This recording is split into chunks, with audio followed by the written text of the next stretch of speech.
Now,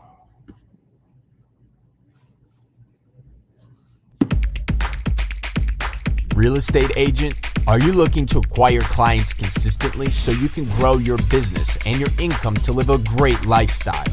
This is Dave Finale and the RE Skill Builder podcast.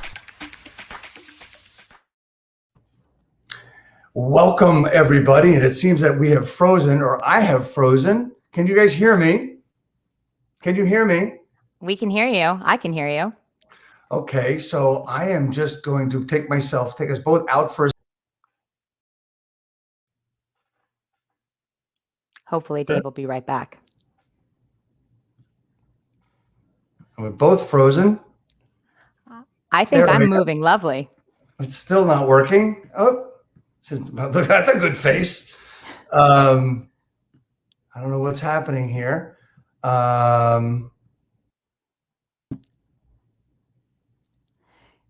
Must be that. Are you still in South Florida? I am. Maybe it's that vacation. It's trying to tell you not to be working right now. Right, exactly. So what I'm going to do is close a couple of things. And that's what I did before I started. Okay, let's go back. Sorry, everybody, if this is happening at the inopportune time. I think after 2020, I think a lot of people are just okay with this. Kids running in the background, all the things that happen on a Zoom or a live. I think we're all just used to it by now. You guys might not even know if I'm wearing pants or not. So that's where we are in 2021. I'm okay with it. Exactly. This is the first time this has happened to me with StreamYard. And it's still not working. So let's see. Let me see what the comments are. Beth is moving. We can hear you, Dave, loud and clear. And here we are. I think we're rolling. Thank you, everybody, for bearing with us. The start is a little delayed. We lost a couple of minutes, but that's okay. We are ready to rock and roll. It is Real Estate Talk, TGIF, episode 146. 146. We have today with us Beth Silverman, another one of the nation's best in the real estate community, real estate industry, from a different standpoint. Real estate. Beth is a top producer.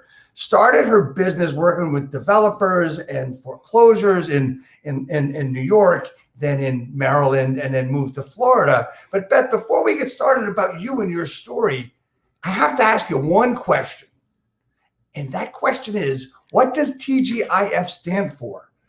I mean, in my world, what I grew up with, thank God it's Friday, but right. In the world of... remember, you're in Dave's world now. So it means, thank God it's finale. So here we are. It's Friday, March 26th, 2021. I am so honored, Beth. You're the Mentor of the Year of EXP. I have learned so much from you through being in the world and watching your presentations and just following you on social media, which is really in and of itself an education for anybody to learn, anybody to follow. So, I mean, I mentioned really quickly where you've been, where your career has gone, and that is not even the Reader's Digest or the Cliff Notes version. That's like nothing. Tell us about you and how you got to where you are today. I know you're a driven individual. Tell people how that drive related and transformed you into the agent and mentor you are. Thank you for that introduction. Also, I am wearing pants, by the way, in case anyone's wondering. It's interesting when I do some of these talks or when I teach, I always just talk about my 10 years of real estate experience, right?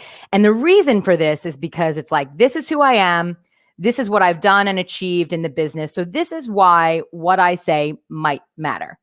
But what I realize when I think about my audience is that half of the people out there have produced more than I or have reached higher career accolades than I. And the other half are brand new agents just getting started. And so I don't want there to ever be a disconnect. So I kind of want to back up. And while some of you guys might know me, I don't necessarily know that you've heard all of the things. And so I want to talk about two very distinct things in my life that have created me and shaped me into who I am as a person, a realtor, and a mentor. Starting with, I was an early childhood musician. I was a classically trained musician. I played the saxophone. And so from a very early age, I was self-disciplined in practicing. I learned how to do the uncomfortable work. And we're going to come back to that today. So I learned how to do the uncomfortable work. I was always coached. So I was coached in a one-on-one setting. I was coached in a small group setting, like a quartet, in a small ensemble, all the way through a large wind ensemble and orchestral setting. And also what that taught me was community. If you take 3 musicians who are at this level and you take one who's right around here, this guy is going to rise to their level. These people are never going to sink, but this one is certainly going to rise. And that was the first time I learned that who we surround ourselves with is critical, right? And another huge turning point in my life was I was 26 and I got cancer. And what I learned from having cancer is to share vulnerably, right? My authentic self, and to surrender the outcome.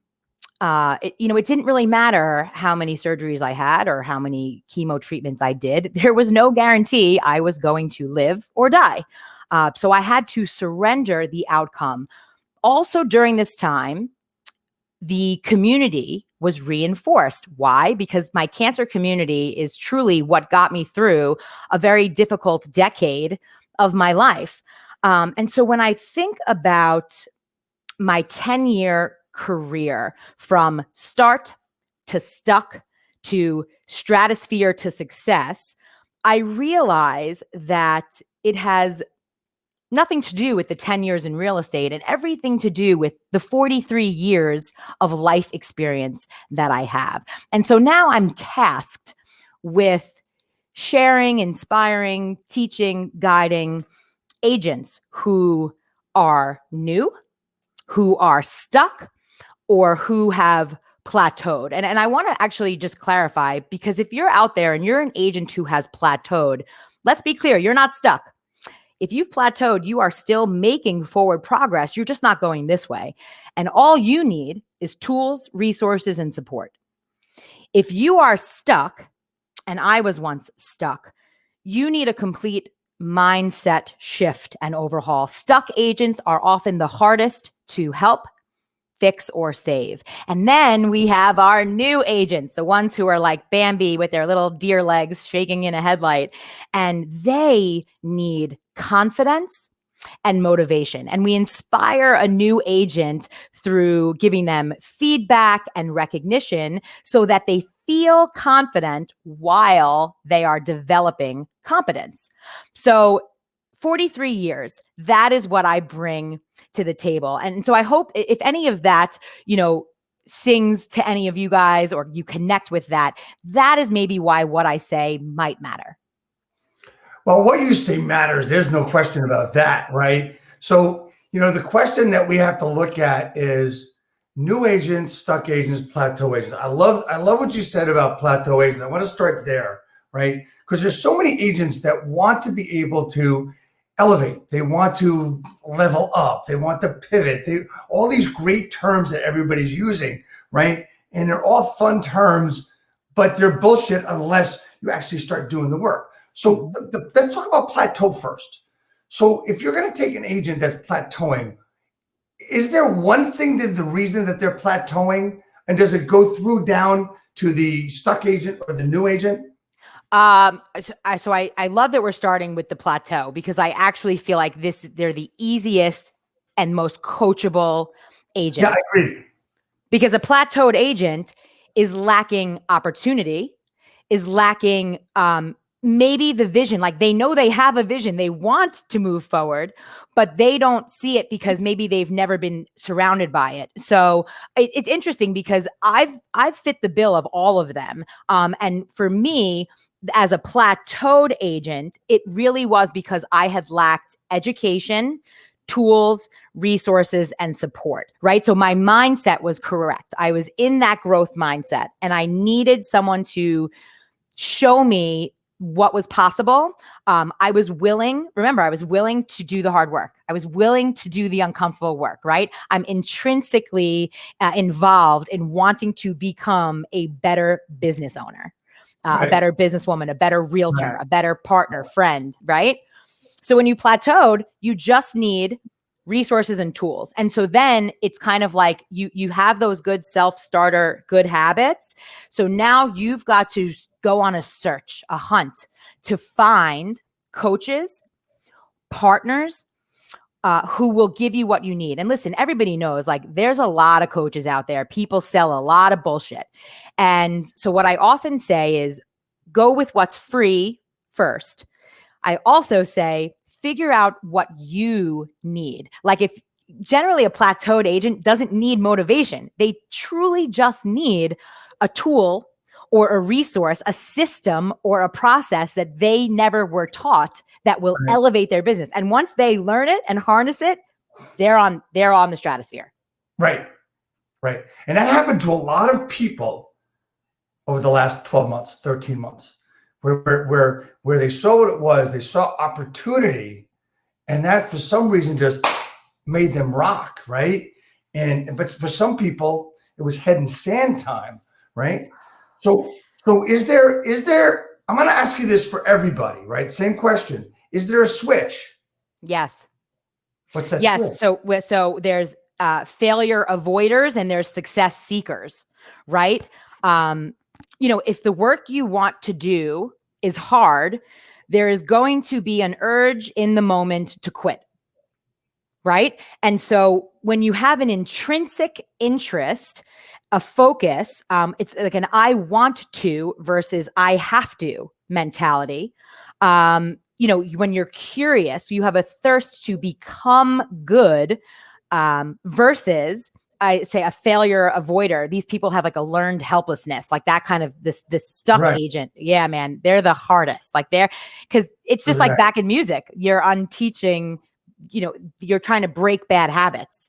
So it's a lot of people are like, I don't want to teach a brand new agent. Like they're so confused. They don't know anything. No, you have a chance to instill good habits, good self-confidence, celebrate small wins. It's very hard to go from this failure, this lost focus into a gain focus. There's actually this amazing TED Talk. I wish I knew the woman's name, but she talked about this. She was a scientist and she studied this where they took a control group and they told this one group that this surgery had like a 70% success rate. So all these people were like pro-surgery. They took the other group and they were like, this has a 30% failure rate. And they talked about the failures. So this group was against the surgery. When they went back to the success group and told them, switched the narrative and said, oh, this now, but it has a 30% failure rate. The success group suddenly was unsure and didn't want the surgery. Whereas when they told the failure group that it had a 70% success rate, they struggled every single time to get into a positive mindset.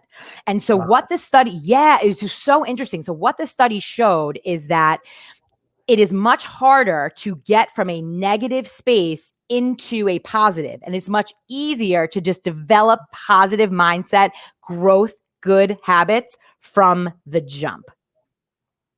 Yeah. That's amazing, right? So as we move forward and we talk about different types of people, it's really amazing to talk about, how you think changes everything. Oh, right. Yeah. It's just, mindset is something, I talk about ritual and I talk about morning ritual. I talk about, mindset. I talk about gratitude. I talk about affirmations and goals and all this stuff. Right. And then, I've talked to, so I asked Ricky Caruth a question. We all know who that is, right? I said, what gets you going? Do you have a ritual in the morning? He says, no, man, no ritual. I just get up and start working. No, he doesn't. I know that. 2 months later, he starts talking about his morning ritual. Right? Yeah. So he has his coffee. He's up at 4 a.m, drinks his coffee. He works out. His ritual is a big deal. Right. Exactly. But that's what he said. This is about a year ago. Right. So let's fast forward to last week at the Appointment Academy with Sekou. We had Rebecca Mountain on, who is an international coach from Toronto, Canada. And Rebecca said, if you've got a ritual, do not build up the pressure on yourself to get it done at a certain time. If you can't get to it all in the morning, pick it up later on. Flex yourself to different things. When I talk about time blocking, we've talked about how important that is. I believe it's really important to have what I call a flex block. Let's face it. People are going to pick the freaking phone up when they shouldn't. They're going to answer a call. They're going to do research. They're going to lose time in their prospecting time. They need to make that up. They need to make up whatever they lose. So I call it a flex block, right? Anyway, we can get into that too. Yeah, so I call it contingency time. You call it contingency. I call it flex. So we're on the same page with what we're doing. But the ritual thing I believe is extremely important. For me, my ritual, I can get up in the morning and feel like I don't want to do this shit today, right? But as I have to do my ritual. I just have, like this show, 143 weeks in a row, I have been on this computer, right? It's consistent. I have to do it. And as I get halfway through what I'm writing, I'm getting excited for the day. Yes.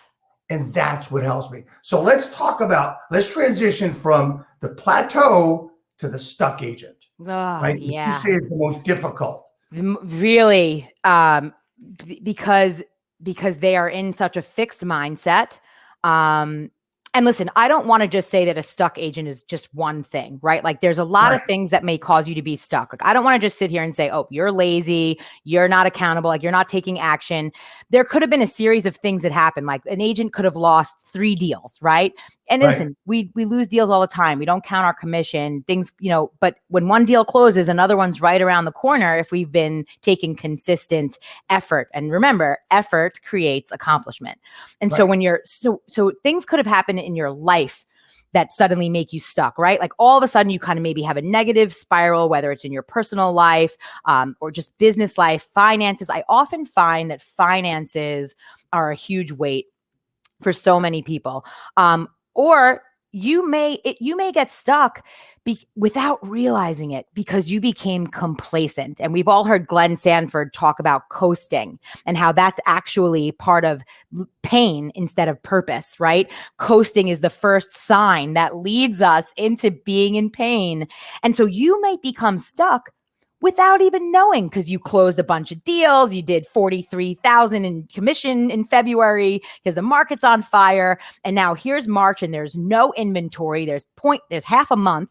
And so now if you don't have listings, your buyer clients, if they don't have cash, you're dried up. So suddenly you're panicking and you're stuck. And so if you stay stuck for too long, it's going to get worse, right? There's a snowball effect. And so I feel that, so this takes me back to what I said in the beginning about sharing vulnerably, right? I am trusted because I am authentic. And if we have someone who we can be vulnerable and authentic with, I believe as we start to slide down that slippery slope into Stuckville, we might have a chance of getting out of it, right?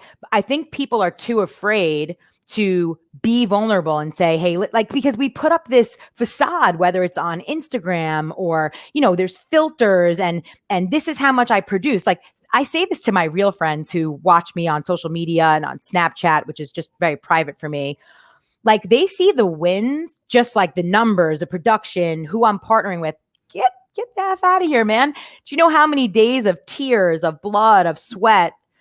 So I feel like if more people show their hustle and their vulnerability and their loss, and we made that more acceptable, because it's very easy to vent negatively, right? We call our friend at the end of the day and we're like, my boss, this, and it's and misery loves company. Nope. Like we need to, and you think it's going to make you feel better, but it doesn't. And then you feel like an ass because you just put your negative stuff on your friend. And so the thing is, we need to practice talking about the good, right? We need to practice praising the small wins and the small positive steps forward, because progress is progress. I don't care if it's this much or this much. It's you're already steps ahead of the person who is stuck. Right. So I feel like I take it back, right? I talked about that sense of community. Community, when I was a musician, how if there were people who were better and I was at this level, these people weren't coming down. I was going up. So community. So if you are stuck, you have got to find a different tribe, because if you're surrounding yourself with 5 people who are brighter, smarter, driven, who can teach you more, if you're surrounding yourself with only them, I guarantee you're going to get unstuck real quick, right? So let me ask you this, okay? So the whole thing is you are the average of the 5 people you hang out with, right? Right, which is what you're talking about. Okay, so if you're stuck, find a different tribe. Is that like across the board? Yeah, that is literally friends, life, brokerage, partners. Find a different tribe. Take coaches. Stop watching the shows you're watching. Read different books. Literally, if you're stuck, because just like I said, like being stuck, it requires a full and total mindset shift, and your brain is going to fight you every step of the way, because taking a step forward in a new direction means now you've got to put in the uncomfortable work. Now you've got to be vulnerable. Well, that's it. I think most of the stuck people we see out there, the stuck agents, they're looking for something, but they're really not looking for something. They don't want to dive into it. Some of them turn into webinar junkies, always looking for that next best thing, the silver bullet, the shiny penny, all that crap, right? And because they think, number one, that they're going to get enough off of that webinar, but they don't realize that whatever the guy is talking about on the webinar isn't enough for them to get over. It's enough to sell them, right? Yeah. I see that all the time. My 5-day challenge, 5 things you should know about this. And believe me, I look at all of them. So much so that it blocked my progress. So I had to shut all that off, right? I had to shut it all off. I mean, I still get all the emails, but it goes to a folder. I never even see them. If I want to see them, I can open it up. And guess what it did for me? It opened up time and gave me clarity on where I wanted to go. And that's exactly when you talk about the 5 people I'm hanging out with to change. That's part of it as well. Would you agree with that? Absolutely. And I say this all the time. When you are stuck, take it back to basics, right? In anything in life, when you feel, I always say, when you are defeated, when you feel isolated, when you feel the world, and this, I used to say this when I was in like the cancer scene for a very long time, when you feel like without hope, I would always say to go volunteer. I believe that if you volunteer, you just change the way you're thinking. It's a totally out of comfort zone experience. You'll come in contact with new people, new things, and suddenly you're going to come out of whatever mindset you were in into a mindset of service, duty, and love, not of desire, not of fear of failure. So take it back to basics, like all the way back to basics, and listen and know that so somebody once said to me, like, what is your greatest weakness? Like, this was like a job interview question we always faced, right? So I ran a huge retail operation before I had cancer. I had 200 employees, millions and millions in volume every year in New York City. It was crazy. And so I knew how to interview. And I would always turn that question around and take control. Like, they would say, what is your greatest weakness? And I would say, well, a weakness is just an opportunity. No, let's actually dive in and ask ourselves, what is your greatest weakness? Because for me, it is paralyzing fear of failure. The difference is that my fear forces me to action, whereas some people are just completely paralyzed and don't take a step. And so I think that it's really important, again, and once you then learn to surrender the outcome, right? So you're stuck right now. Well, so forget it. Surrender the outcome because you're stuck. Don't get focused on, people might say, oh, well, if you're at the bottom, you only have one way to go, up. Nah, screw that. Surrender that. Don't think about the outcome. Think about just taking action right now. So we're going to dial it back to basics.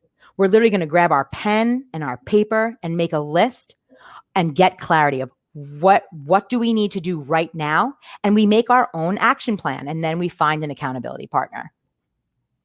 Absolutely. So take it back to basics, give back. So, all right. So when you say take it back to basics and you say give back and don't worry about the outcome, And people say, the more you give, the more you get. It's always going to come back to you. There's a lot of people out there that get that, but they don't see it happening to them. Why doesn't it happen to them?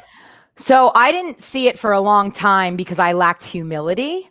And so, it's so interesting as a mentor, when you start to see your mentees as counterparts and you have the humility to accept feedback, the students make the teacher better. So I just lacked humility. My ego was in the way. And when I got past that and opened myself up to, oh, wow, if I actually hear what they're saying, they're challenging my leadership style and I can rise.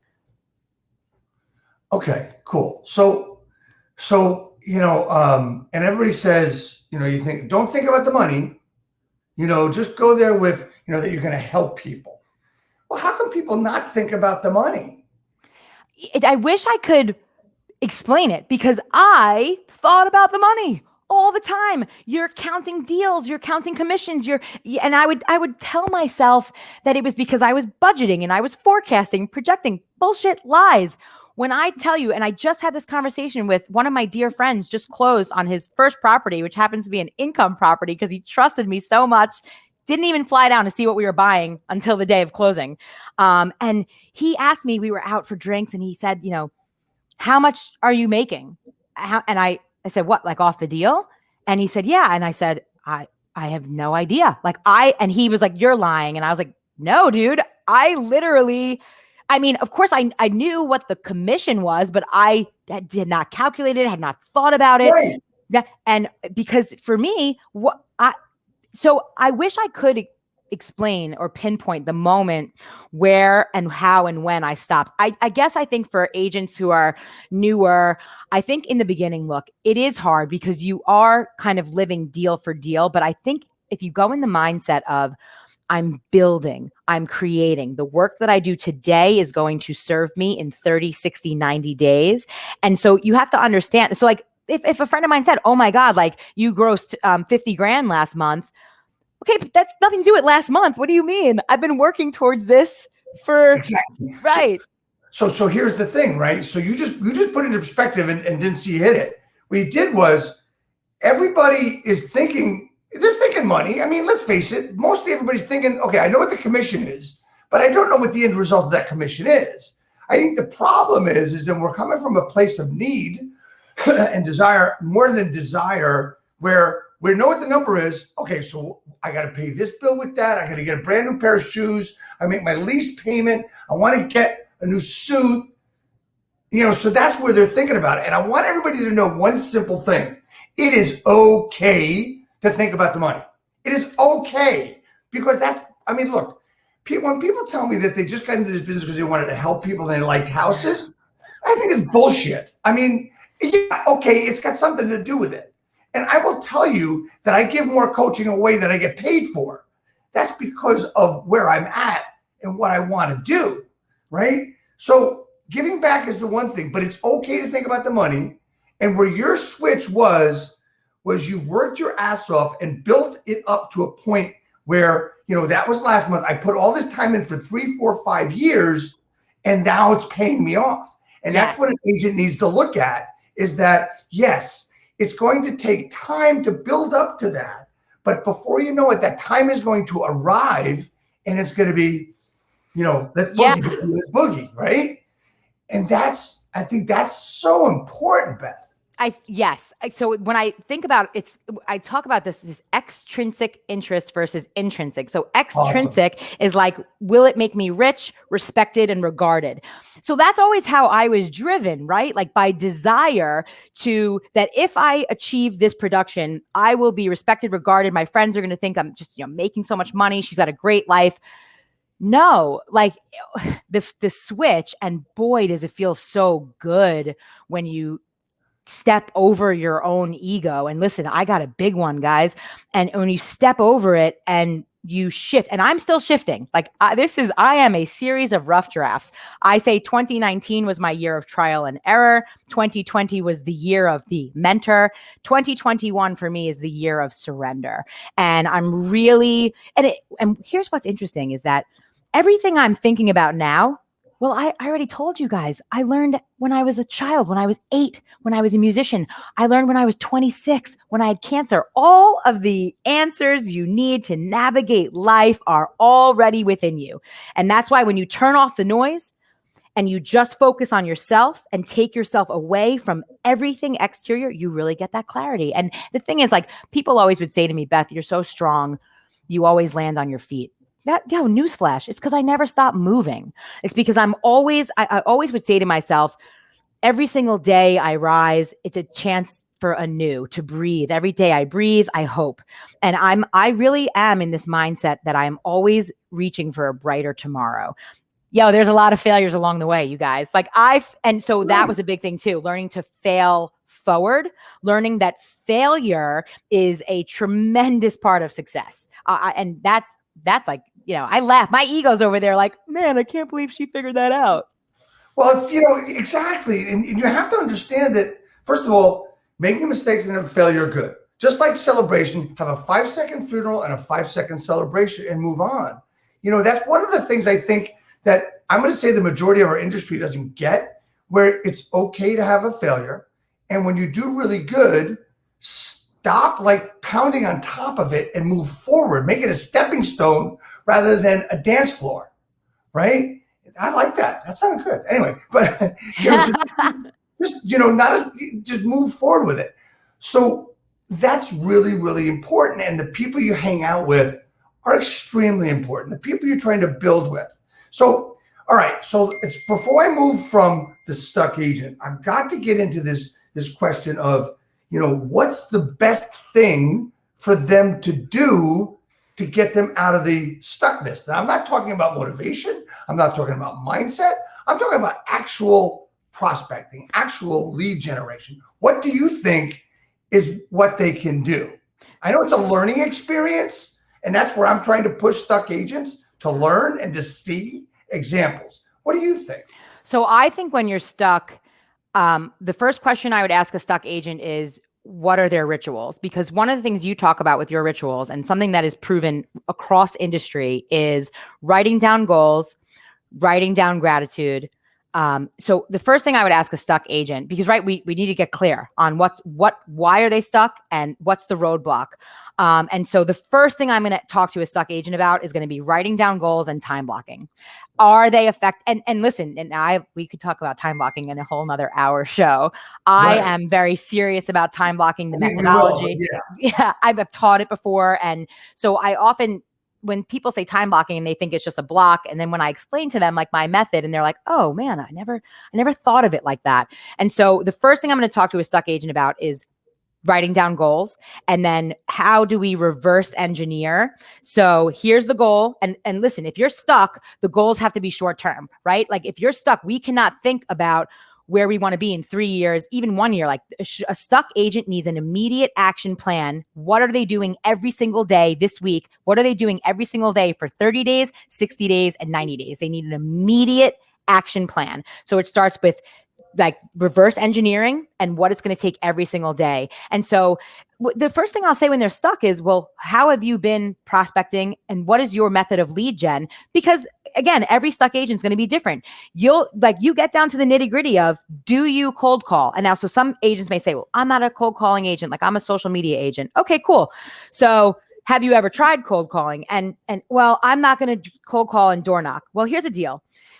If you watch Ricky Carruth, and you watch him go live with these agents and they do their circle prospecting and his script, you don't have to read it. You could just watch him a couple times, watch these agents. You'll have it memorized in moments.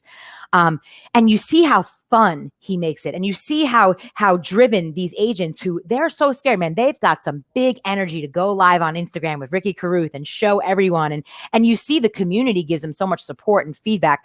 So what if what if you think you're a social media agent, but what if you decided to get Red X and give dialing a try and see if maybe you are a dialing machine and you just didn't know it because somebody told you not to do it, that that's not the way. Or conversely, what if somebody said, I have people who are cold calling, dialing, door knocking, prospect mailing, and they haven't put themselves on video on social media. So they're missing because they're like, I'm not a social media agent. I don't like sharing. I don't want to go on a Facebook Live. I don't want to put myself out there. Well, have you tried? Well, what if I gave you some immediate actionable steps to do that, right? Because I really do believe there's two kinds of agents. I think you're great at either being that cold call, dialing, prospecting, lead gen, or you're great at that social media lead gen. Like that's how you're getting your business. We all have our spheres, but it's for me, and again, you have great success with either one. And I do think there are people who are great at both. And sometimes you have to apply them at different parts. Like if you're great at both, why don't you film yourself dialing? Like there's just so many things. Right. People want to see the hustle. People want to see other agents want to see. Why should agents partner with you or just be friends with you or be in your mastermind groups if they don't see you struggling and overcoming and putting it out there? Right. Exactly. Like, so for me, for the stuck agent, the first thing I would do is get quiet, write down your goals and make an immediate actionable plan. And like, I'm telling you, if you're stuck, you have got to have an accountability partner and you have to choose that wisely. Right. Accountability partners are really important. And people, now let's look at it this way. A coach is a coach. Like, let's understand training is teaching skills. Coaching is enhancing skills. Just like, look at your coach in Pee Wee football and then look at Bill Belichick. That's both extremes, okay? And the guy in the middle, that's the bridge, right? That's the bridge. That's the upskiller, right? Tom Brady is certainly the longest bridge in the world at this point, but right, exactly, right? So, but the guy in the middle that's going to help you be able to implement the things that your coach wants you to do, he's the upskiller, and he's also the coach as well, right? And that's what's really important, as you say, short-term goals. Lead gen's important. And I'm gonna submit that if you're stuck and you're not a cold caller, but you're a social guy, or if you're a social guy, not a cold caller, I'm gonna tell you what. I'm gonna tell you put them both together and then see how you explode. Yeah. Like just try something new. Be open to trying something new. If you're stuck, the one thing you have to recognize is I'm stuck. So I'm willing to do the uncomfortable work because all it takes is one thing that works. And then guess what? You're unstuck. So like and that's the thing. Like, so if you shut down, then I can't help you. But if you're willing to try something uncomfortable, it just might work. And listen, we might have to try 10 uncomfortable things, but that's also why I think middle of the road agents, like agents who are consistent cappers, agents who they have a couple of years industry experience, they actually make great mentors for newer agents because it forces them to tighten and hone their skills as a mentor. They have to practice what they preach. And it also reminds them to take it back to basics. Like you get to year 3 and 4 in the business and maybe you're starting to scale, but you sometimes forget the basics yourself. And we all know that's true because as realtors, what's our number one mistake? We don't follow up with past clients, and past clients are our biggest sphere of getting business. And so, yeah, and we know this. And so taking it back to basics. So I love what you said, that middle coach, those mentors, they're fantastic because again, a brand new agent, if a brand new agent who's day one in the industry sees a powerhouse like Jay Kinder on a stage, sure, they're motivated, but they may say, okay, well, now what? What's the next step? Well, you see, I think that's the difference. Like, so that's the difference between a great coach, a great audience, a great event, right? I want to go there because you mentioned on stage that they can't relate. I remember going to so many conventions, so many conferences where the people on stage were these top producers that had 25 assistants, 85 agents, and the person like you and me, the single agent, the small coach, could not assimilate, could not take what they were saying and break it down because they're talking from this level. The great thing about people like Kinder, about you, about Sekou, about Haas Pratt is they're putting it down to the level of the one person. And that's what we've just done in the past 30 minutes or so as we've taken it down to the one level. And that's why this broadcast to me is so important of giving value to agents all over the industry, right? So we've talked about the plateau and we've talked about the stuck on how to get them both rolling.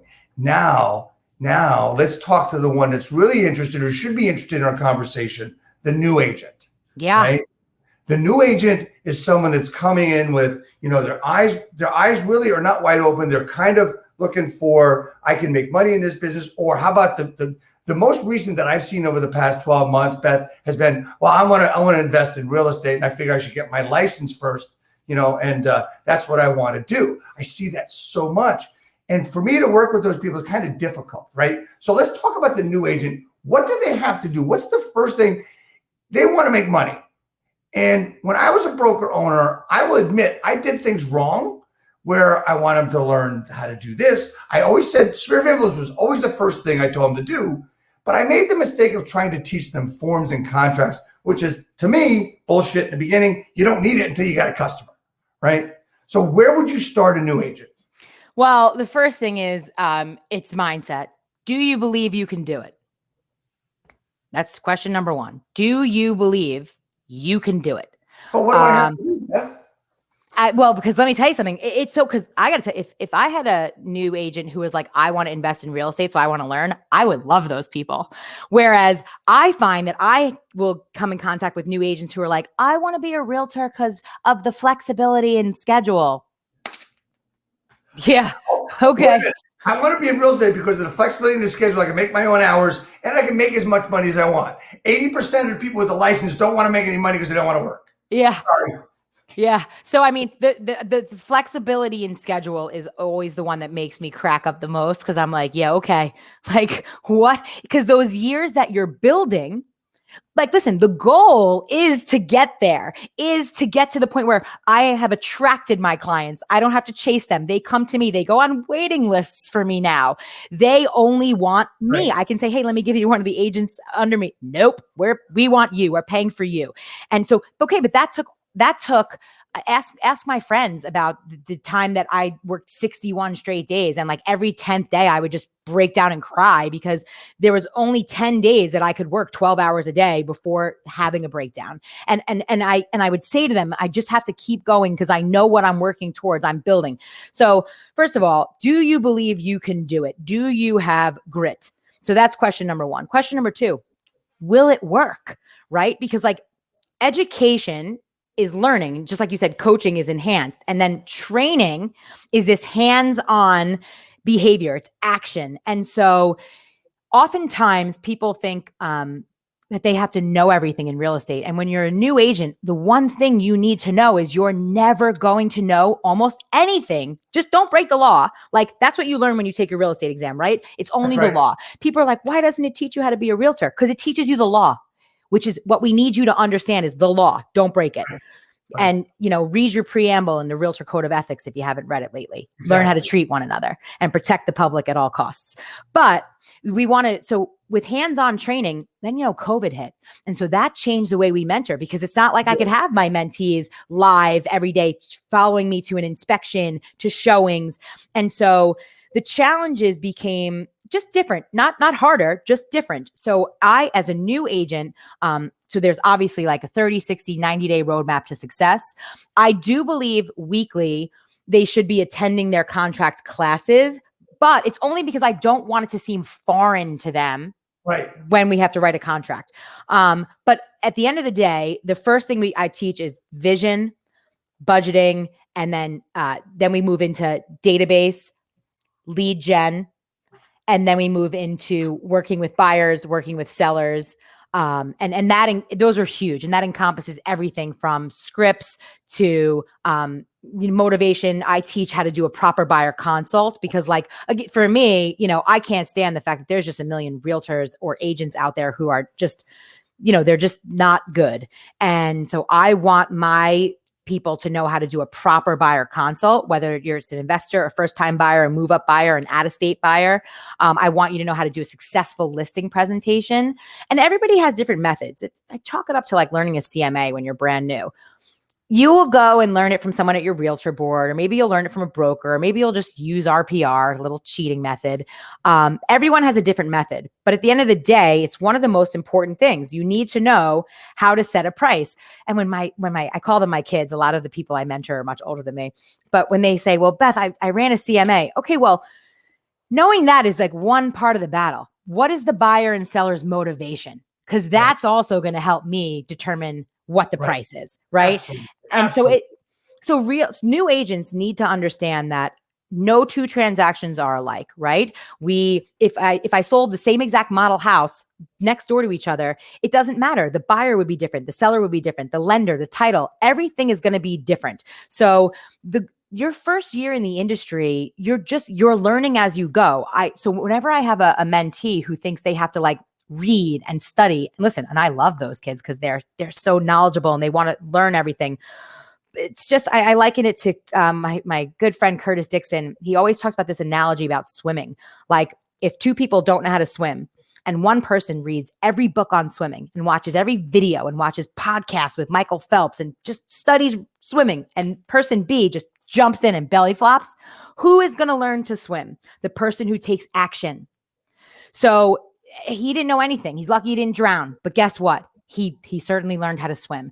So it's taking action consistently every single day. And that's why I think teaching time blocking, because a lot of new agents just don't know what they're supposed to be doing. And also, when you're building a business, there's so many facets. And in real estate, you're generally by yourself building your business. So you've got to have the social media aspect, the lead gen database aspect, your systems and processes, your time management, your getting out there to preview properties. Like, so for me, if you're a new agent and you're not previewing 5 properties a week and putting that on social media, so you understand, what are you doing? How do you learn your market?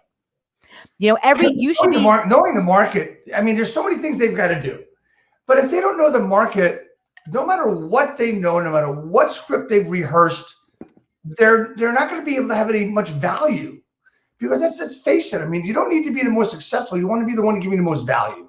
Yes. And that's where you're going to explode. And I'm living proof, because remember, I had the business in Maryland for 7 years. So I moved here thinking, I know what I'm doing. I'm just going to rebuild. I didn't know. I knew one neighborhood. I knew one person here. And man, that first year was really hard. But I'll tell you, right away, I was like, okay, this is who I want my client to be in this market. And it was in this luxury condo, because I live on Beach Drive and, in downtown St. Petersburg. And so what did I do? I went to every single condominium and and when you're over like $1 million plus, generally the listing agents are there all the time. So I had to be shopping for an out-of-state buyer who didn't exist. And I would even say, can I get a listing agent, one of their assistants, or one of the security guards or the concierges to give me a tour of all the amenities? Like, so I spent every day doing showings, as if it's very common in Florida. We have tons of buyers who are out of state. So I would go on showings every single day. I studied the inventory. And I remember being frustrated because in Baltimore, I could tell you the value of a half bath on a lower level, of a parking pad, of a garage. Like, I could tell you the value on what 100 block of what street, because I knew the market so well. And so here I am in Florida, and man, so guys, the MLS is like my Tinder. I swipe left and right on houses all day, all night. I live on the MLS. I see agents who set up auto drips for their clients. Get out of here. Like, the best finds are in the most obscure places of the MLS. You should be on the MLS I start my morning and end my evening on the MLS every single day. A lot of people don't know that about me, except if you're one of my mentees. So with my mentees, I know who their clients are. And because I am so deep in the MLS, I oftentimes, you can ask any of them, I send them stuff. I'm like, oh my God, look at this, look at this, look at this. And a bunch of them have gotten a ton of deals off of listings I've sent them, just because I'm aware of what their clients need. So I have all these little tips and tricks. One of the things Ricky Carruth always says, and I could not agree with more, you've got to have a list of 25 to 30 clients who you think might take action in the next 90 days. So when you look at my big whiteboard over here, it goes by quarter, and it's not my deal board, it's over there, but my whiteboard. So there is a list, a running list. And every time you take one name off, you better put another name on. And why I keep it here, of course I have a CRM and all that stuff, but it's the person's name, their budget, what they're looking for, because oftentimes I'm sitting here in the MLS and I just turn And I might see someone who's lower down, which means they're warm versus hot. And I may say, holy shit, this is what they're looking for. And I send them this property. And so like you want to have an active running list of 20 to 30 prospects that you think are going to take action in the next 30, 60, 90 days. If you only have 5 names on that list, you're only maybe going to close 1 deal. You got 30 names on that list at all times, you're going to be closing 5 deals, 6 deals, 7 deals. And from 1 deal, more deals come if you know how to market it appropriately. Okay, so new agents, list is important, right? Taking action consistently every day and understanding what they're supposed to do. Yeah. Okay. Really, some of the keys you said: vision, budgeting, lead gen. So, all right. So the list that they're the 25 to 35 people, we talked about Ricky a couple of times today. The thing is, but Beth, who should be on that list of 25? How do I get that list of people that want to buy homes? How do I do that? Well, I mean, I give my students a thing of all the different ways to lead gen, and there's a million ways. And this is also like, if you're a self-starter, if I was a brand new realtor, use Google. Google, how do I get leads in real estate? You know what I'm saying? Like seek the answer. But for me, first of all, go through I remember Mark Z always would say, you're sitting on a gold mine. Your database is the gold mine. I would much rather hit up the people who I know, even if I haven't talked to you since high school or elementary school, than chase leads that I don't know. And so the reason I got into real estate is because this guy said to me when I moved back to Baltimore, he was like, your network is a gold mine, because from cancer, I knew people from all over the world. And then why I'm so active and loud on Facebook, and why I talk about my whole life, and why I have not changed my cell phone number since 1998 is because all of these people hit me up from elementary school, from high school, mind blowing. And they're like, Beth, we want to invest in Florida. Like, we see your market. We're watching you every single day. And they just call me and they get in touch. So start with the people you know. Go through all of your Facebook friends. Go through your entire Rolodex calendar. Start with every single person you know. Then move to the knowns. I call them like the known unknowns. The people in your community that you see. Your barista, your lawn people, the banker, your grocer. Yeah. Like, those are what I call the known unknowns. They see you. They know you. So then I have this name tag challenge, right? Get a name tag. And the challenge is that you have to wear it 24 hours a day. So if you're in the gym, if you're at a wedding in an evening dress, if you're at the beach in a bikini, and you have to go to people and say, listen, my real estate coach is insane. And she said to us, I'm in a competition. I can't take my name tag off until I bring back a lead. Who do you know looking to buy, sell, or invest? I'm at the beach. I want to go in the water. I don't want to wear this anymore. You guys got to help me. Who? Like, Gene Frederick always talked about how he would do it at the gas station. He would say, I can't go back to my wife, if I don't have a lead. Like, who do you know that needs to buy or sell? And so you have to ask that. And so when it comes to that name tag challenge, I've been doing this for a long time, and it works. I had to tell you guys, one of my newest mentees, my newest partners, this guy, Daniel Stoneburner, man, he goes, I got my name tag, and I'm in my one-on-one with him. I've never seen anything like this.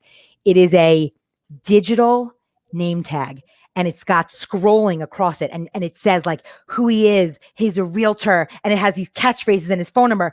There's no way you're not walking through a grocery store and everyone's going to read. And so this kid is brilliant. I've never seen anything like it. And I'm like, oh my God, first of all, every single person needs to get one of these. And I said to him, I'm like, I hope you record the metrics from this, because this is going to bring you so much business. So you've got to talk to everyone with a pulse. What do we say? Add value. So for me here, I'm in this new neighborhood. So I would go to this bar called Bella Brava on Beach Drive. It's where you can always find me. It's like an extension of my living room. And you want to know what I would do, y'all? I'm going to tell you some secrets. I would put my phone on airplane mode, right? So it wouldn't ring. And I would pretend I had a call coming in. And I would answer it sitting at the bar. And at these bars are like all these tourists, all the people who live here.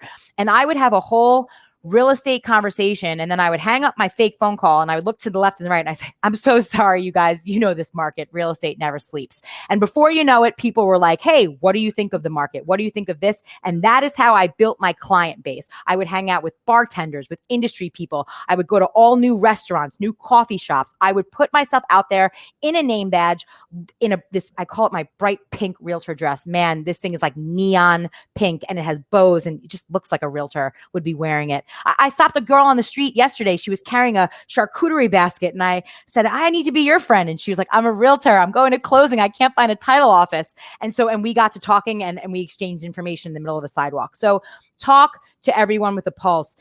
Don't be afraid. We are all afraid, right? We're all afraid. We all don't know what we're doing. I've been doing this for 10 years and I'm still learning every single day. I'm still encountering situations that I've never encountered. Don't be afraid to ask for help. Don't be afraid to say to a person, you know what? I don't have that answer, but I'm committed to getting it for you. And don't be afraid to this is why when you surround yourself with 5 people or an army of people, don't be afraid to leverage the people you partner with in business to help you get that client that you might not think you deserve. Because really you can sell your partners and say, oh, now you're getting 2 for 1. So for me, listen, we could always go on and on and on, but as a new agent, I just want you to know, just keep going. It is going to get hard and you cannot quit. You cannot give up. Every single day you have to wake up and try really hard. And I promise one day it's just going to start paying off. You know what? So if I had to actually value the last 56 minutes or so, I'd say the last 5 minutes was probably 10 grand worth of coaching. And before that was about 50 grand worth of coaching. So it's just absolutely amazing. Hey, look, I gotta nut as a coach. I've got to do a piece of business so I can take this thing off. How about also, let's add to that. Go into your listing presentation. Look, Mr. Seller, I've been practicing all week for this, and I got to get this listing. What's it going to take for us to do business together? Yeah. It's just another way to do it. You can also do it on the phone. Make the phone call fun as well. If they start yelling at you and they say, hey, you know what, you're the 20th realtor to call. He says, you know what? You really do need me to help you. Let me be the 21st. What time should I come? 2 or 4? I would say I'm right on time. And I know we're running out of time, but I want to touch on this because you said this before about conferences, about coaches, and about speakers. We all go to conferences because they are very important. And we all hear all of these big takeaways, but then we're exhausted. So this is what I want to tell you. When you listen to a webinar, a podcast, anything like this, first of all, write down just your top 5 takeaways and just choose 1 or 2 of them to implement today.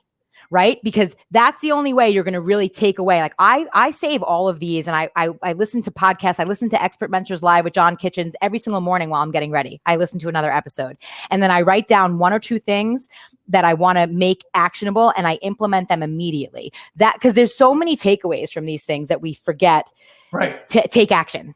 So pick one thing and act on it. So, with these broadcasts, every time I'm doing it, like I have a page of information about you and I have another page of notes. But then again, I also have numbers.